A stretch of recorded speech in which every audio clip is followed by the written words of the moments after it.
Welcome back to Nick Lenz's Comic Corner, Classics as Non-Classic. This is episode number 499. Next episode for the series is episode 500. I got one DC trade and it's a trade for Deathstroke. Yep, I have another Deathstroke trade, believe it or not. I actually got this on Saturday. The other one I actually got on Friday, along with the Justice League America trade. This one is Deathstroke, Volume 3, Twilight. Collecting issues 112 to 118. Yep. With written by Christopher Priest, with artwork by Larry Hama, Joe Bennett. I think Larry Hama is also kind of a co-writer on this. So artwork is basically by Joe Bennett, Carlo Pellicia, and Roberto J. Viziva. And who does his cover art? This is Bill Sienkiewicz. Yep. So with this one, this is basically a set of 7 issues, basically leading into the Lazarus contract. Well, mostly anyways, because that's actually next, right after this. Yeah. So with this particular trade, we get to return some characters. First of which is the character Raptor for the first episode of the first arc of Nightwing, which basically Deathstroke kind of breaks the guy out of jail. Which of course, right after this, he pops up in the final arc of Tim Seeley's run of Nightwing. He finally returned for that, and plus, for the first time since the end of the previous volume of Teen Titans, the return of the second Power Girl. Yep. Yeah, I think her name is Tanya Sparks. I think her name is, yes. She makes a return, which I'm very happy that she does. Also, Beast Boy guest stars here for a couple issues. Yeah, he knows that, yeah, that's Deathstroke. He's an assassin.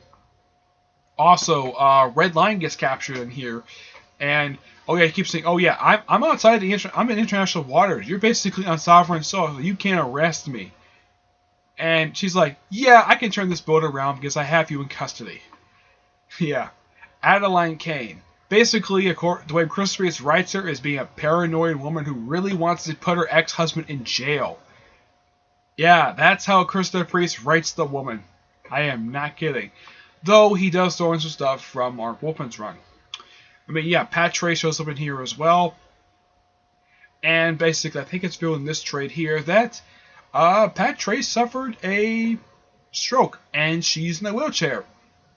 And she's cut her hair. Her hair is like really thin now.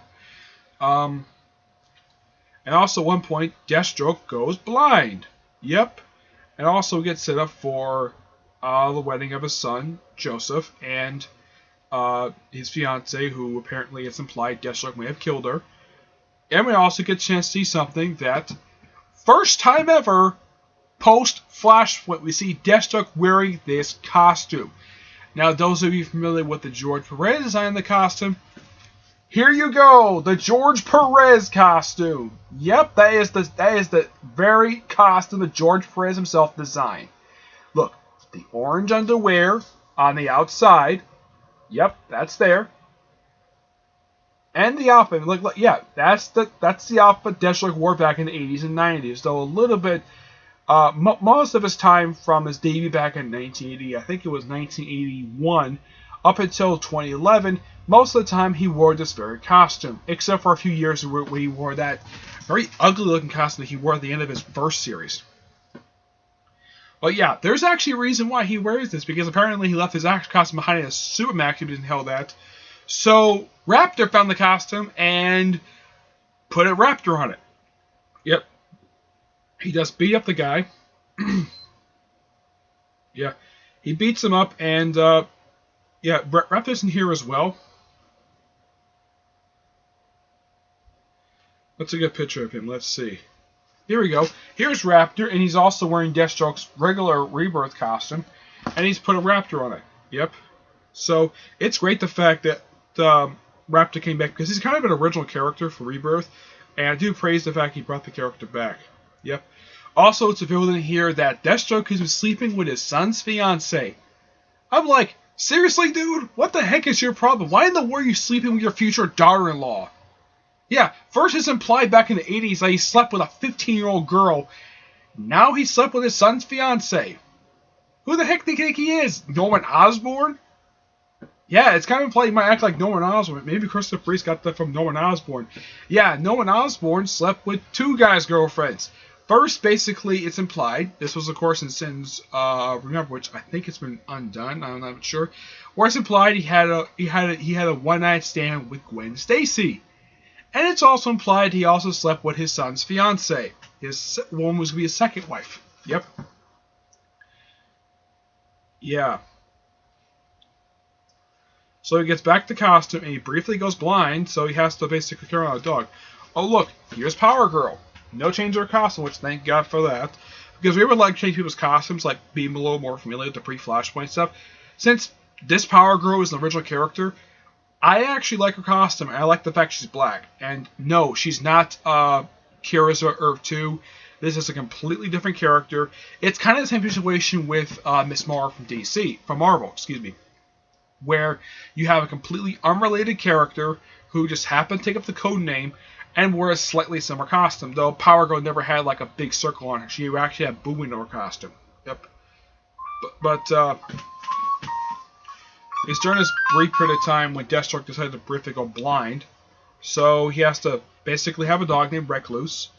And he wears shades. Let's see, what's a good panel to show this of what he kind of looks like. Look, here he is basically taking Power Girl on a date. And basically, apparently it's implied that her identity is publicly known because apparently everybody knows that Tiny Spars also knows Power Girl. So yeah, she wears no mask. People know who she is. So, yeah. And look, she just happened to... I think this is quite neat, that somehow underneath her dress, she happened to have her Power Girl costume, and she just slips on right in front of everybody with no problem whatsoever. Yep. And here's Deathstroke as Twilight. Yep, where because he's blind, he has to wear shades, and his mask like a bandana, and he has a I-seen dog named Recluse, which at the end of this trade, he kills. Yes, he kills this cute little... He actually kills this adorable dog. Yeah, kills the dog by snapping his neck. And basically some of the stuff that leads into... So basically some of the stuff in this, later on in the issue, basically leads into the events of... Toward the end of it kind of leads into the events of the Lazarus contract, which I put on my wish list. So I'm hoping to get that for Christmas. Yeah, but I don't own the Teen Titans trade. I also have Titans Volume 2 on Titans Volume 2. And I put them on my Christmas wish list. I may get that for Christmas. Who knows? But yeah, this is just really, really good. This is just really great. The fact that Christopher Priest basically writes a great series. And my friend Edgar basically, even though he doesn't like some Rebirth series, he does like this one. Yeah, he does like this particular series because... From what he tells me, he actually really enjoys this series. This one along with Green Arrow. He does enjoy the Batman stuff. He doesn't really care for a lot of nostalgia stuff, basically, that Rebirth is going through right now, for Superman. But he does enjoy Deathstroke. Though everybody knows that Deadpool for Marvel is basically a ripoff of Slade Wilson, aka Deathstroke. Except that the one thing, so he's not complete ripoff, it's not the same as that character, is that his color scheme, instead of being... Deathstroke's color scheme tends to be orange, blue, and black, while Slade is red and black. That's his costume. And he's got both eyes, though in the case of Deathstroke, he wears a mask because he has a secret identity. There are a lot of people who know who he is anyways, because he's terrible at keeping his identity a secret, despite the fact how hard he tries to go by him Deathstroke. Though he doesn't use the code name of the Terminator. I've only seen that once lately, and that was actually in issue 6 of the previous volume. Yeah, but he's still called Deathstroke, and it's great the fact that you have Raptor here more in these issues, which I think is great, and bring it back Power Girl, which, according to my friend Jerry, basically he basically heard a rumor that she was going to show up in this stuff, and yep, she showed up in this book, and she pops up for these handful of issues, and she's still part of this book post Lazarus contract because they actually Christopher Priest gets a new has new ideas with this thing. Basically, Deathstroke basically stopped wearing his favorite costume and wearing like a black and white costume, similar to his son's costume, and create a group called Defiance. Yep, and I think that's gonna be the next trade, Defiance. And I think that's going to be collected like issues like 20 to 26, I think it is. Yeah, because 19 is part of Lazarus' contract. Okay, but yeah, this is great. I give this book a 9.5 out of 10. It's just really, really good.